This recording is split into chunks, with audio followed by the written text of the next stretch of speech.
ভুলে যাওয়া বললেই কি ভোলা যায়? শব্দগুলো কি সত্যিই নিঃশেষ হয়ে যায়? তুমি বলেছিলে ভুলে যা, এটুকুই তো ছিল। কিন্তু আমি কি পারি ভুলতে? যে প্রতিটা ভোরে ঘুম ভাঙে তোমার স্মৃতির শব্দে, যে প্রতিটা রাতে চোখ বন্ধ করলেই তোমার চোখ দুটোয় দেখা যায় স্বপ্নে।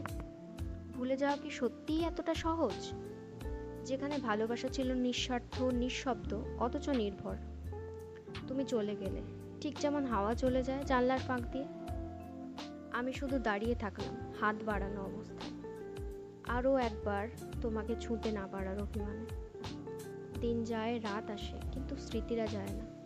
ওরা নিঃশব্দে আমার চারপাশে ঘুরে বেড়ায়, এক একটা ছবি, এক একটা গন্ধ, এক একটা কথা, যা এখন শুধু তোমার না, আমার কষ্টের অংশ।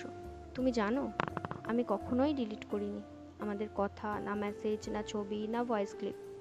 কারণ ওগুলো শুধু মুহূর্ত নয়, ওগুলো আমার সাহস। বন্ধুরা বলে ভুলে যা, তুই তো ডিজার্ভ করিস অনেক ভালো কিছু। হয়তো করতাম, কিন্তু ভালো তো বেসেছিলাম তোমাকে। তুমি ছিলে আমার সকালবেলার চা, বিকেলের হাওয়া, রাতের নিঃশব্দ গান।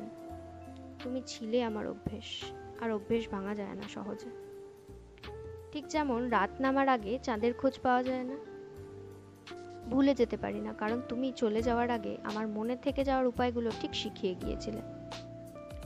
হয়তো তুমি জানো না, আজও তোমার ফোন নম্বরটা আমার মুখস্থ। না, ডাকি না, লিখি না, তবুও প্রতিদিন মন বলে আজ হয়তো একটা মেসেজ আসবে। আর দিন শেষ হয় অপেক্ষার নীরবতায়। এই রকম ভালোবাসায় যে থেকে যায় মনের কোণে নীরব যন্ত্রণা হয়ে। ভুলে যাওয়া সহজ না, তোমার ভালোবাসা এখনো আমার বুকের বাঁ পাশে ধাক্কা দেয় প্রতিবার নিঃশ্বাস নিলে।